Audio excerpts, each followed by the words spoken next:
What do you get when you make a modern day OVA and combine it with a retro first person shooter roguelike? You get Mullet Mad Jack. Do people actually know what OVAs are anymore? So, an OVA is an original video animation from Japan. See, with anime becoming such a massive industry in the 80s and 90s, consumers would willingly go directly to video stores to buy new anime outright. Usually on VHS, Laserdisc, or DVD. These were usually works that couldn't make it to the big screen, or make it even to television. So they went direct to video.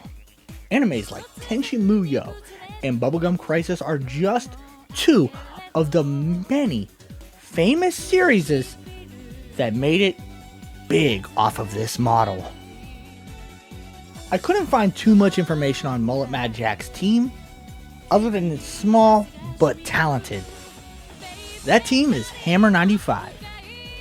But I did find out what inspired its creation. Most of Mullet Mad Jack's identity is based off of anime and action films from the 80s and 90s. From its art, character designs, map designs, weapon designs, play style, dialogue, and, of course, even the story. Today's mission, to rescue the influencer princess from the robot scum. She's got 2 billion followers, you know! The first moderator to rescue her on livestream wins the prize! Hell, Mullet Mad Jack is just Mel Gibson from Lethal Weapon 2 fused with Bean Bandit from Riding Bean. Okay, I'm never going to be able to talk about this any other way, so Riding Bean is an OVA where Bean Bandit and Riley Vincent are framed for the kidnapping of a CEO's daughter. So Bean and Riley, his girlfriend, have to save her and clear their names. Riding Bean was created by Kenichi Sonoda. He was the one who created Gunsmith Cats, an anime and manga series that came out after Riding Bean was shut down because their magazine went under. Gunsmith Cats is one of my favorite OVAs from this era, and that starred his girlfriend, Riley Vincent. I love anime, especially this kind of anime. So, why does this matter? Well, technically it doesn't. But a lot of Kenichi Sonoda's anime inspired Mullet Mad Jack. Of course we have Riding Bean, and then there's Bubblegum Crisis. Those are 2 OVAs that the developers have confirmed were major inspirations for Mullet Mad Jack. Then of course you got your anime standards, Ghost in the Shell, Akira, Mega 23, Berserk, and even Go-Go 13. But Mad Jack is also based off of everything else from the 80s and 90s. While of course the style and look of the main character is meant to look like Lethal Weapon 2's Mel Gibson, there's still constant references to other movies like Demolition Man and Back to the Future. Even the main villain is meant to look like Count Dragon. But of course, we can't forget another 80s and 90s legendary film. Wait, maybe I shouldn't talk about that yet. It might actually be a massive spoiler. I know it sounds crazy, but all of this is important for the development of Mullet Mad Jack. Its core is built around the idea of being satire or parody to this era. Now I know this might sound crazy, but this is all important to the development of Mullet Mad Jack. Its very core is built around the idea of it satirizing being a parody of this era. That even includes its gameplay. Yes, even the gameplay is a parody of 80s and 90s culture, but mix it with current day trends like Twitch streaming and TikTok culture. That's why you play the moderator. You aren't killing robots, you're banning them. You're doing this to entertain the live stream of hundreds, or maybe even thousands of people. You have to be fast, violent, and of course, do it with style, to entertain the people. Most levels last less than a minute, even on the easiest settings. You know, long enough time for a TikTok or a reel, even a YouTube short. And the satirical nature of Mullet Mad Jack even goes into the gaming trends itself. Just the fact that it's a roguelike is something that's very big in indie gaming currently. Like I said, Mullet Mad Jack is an absolute parody to its core. And Mullet Mad Jack does this for 80 plus floors of adrenaline-fueled, fast-paced action. There are entire floors where I seriously don't know what happened. And you can't plan for anything because everything is randomly generated. That means every enemy placement, room layout, and the traps you'll encounter. Hell, shortcuts are even randomized. Oh, you're dead? Yeah! So you need to react and plan for everything. That means utilizing your powerful weaponry. Every weapon has 3 tiers, and they get buffed with stability, unlimited ammo, and depending on the weapon, rate of fire. Combine this with the perk system, and Jack is an absolute deadly force to be dealt with.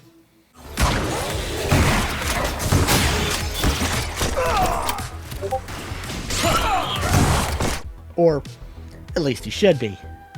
While there are very, very powerful perks like reducing boss health, explosive bullets, ricochets, penetrating rounds, there are others that are more passive like movement speed and whatever weakening the enemy means. Somehow even making them miss more? Where I can't even tell if it's actually doing anything, to be honest. This might be dog shit or some of the best perks in the game. I couldn't tell you, I'm not a professional at this. But then there are some that sound absolutely incredible, amazing, until you use them. I mean, who would assume that increasing your magazine or reloading on your dash would be bad? But broken controller, these sound amazing. What do you mean they're bad? What are you talking about? Let me explain. Remember, I said the upgrades lead to unlimited ammo in a lot of weapons cases. So why do I need a perk to reload them then? This honestly leads to one of my biggest problems with Mullet Mad Jack. The game is way too balanced. Let me tell you about my theoretical build that I believed should have been overpowered. The level 3 shotgun gains more damage each time it's reloaded, packing more bullets in to do more damage.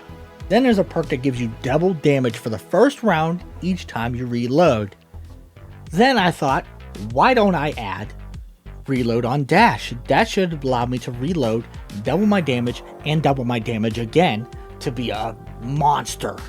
So imagine my disappointment when none of these perks worked, even though I acquired them, and wasted slots on nothing.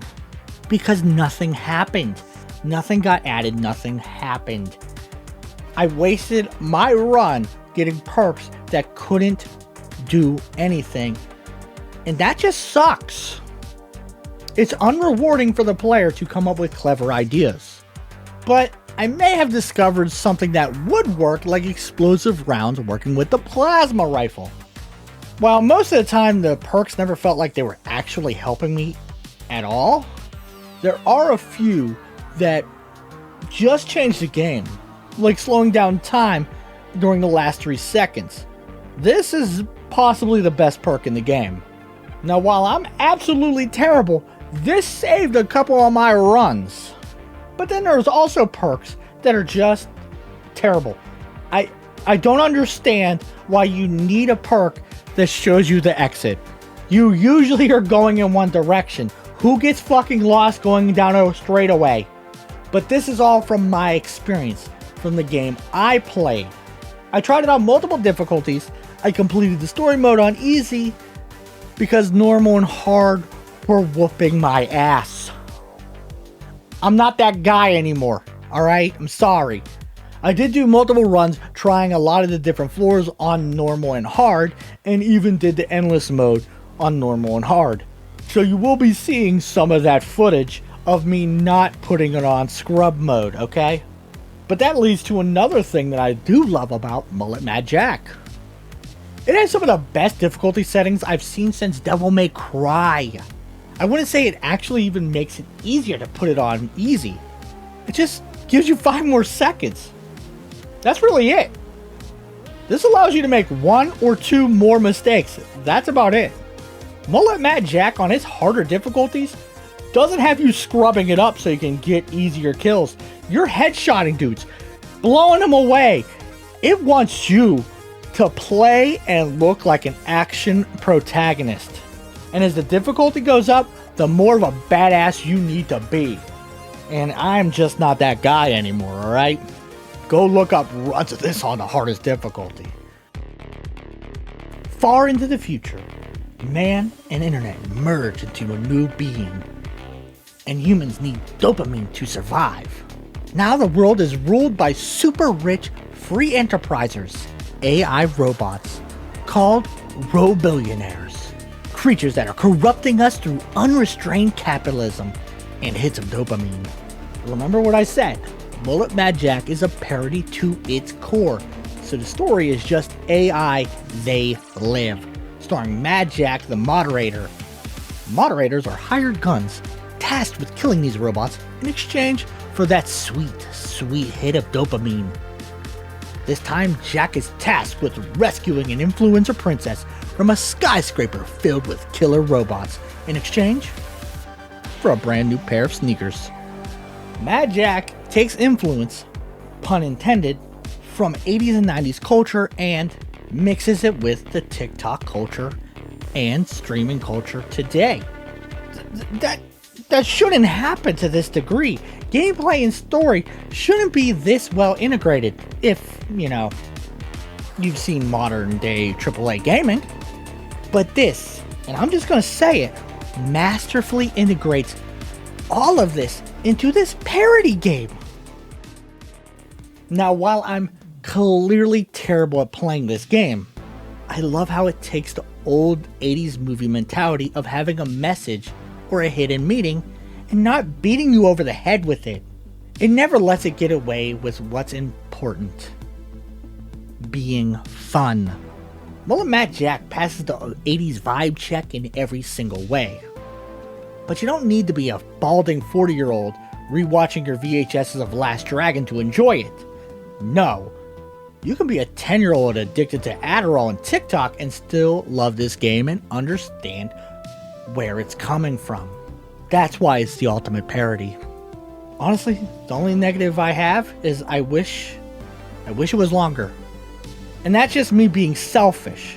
If you play this game from beginning to end without dying, like I did, I know it was on easy, okay? Give me a break. Mullet Mad Jack is a movie. At least in length.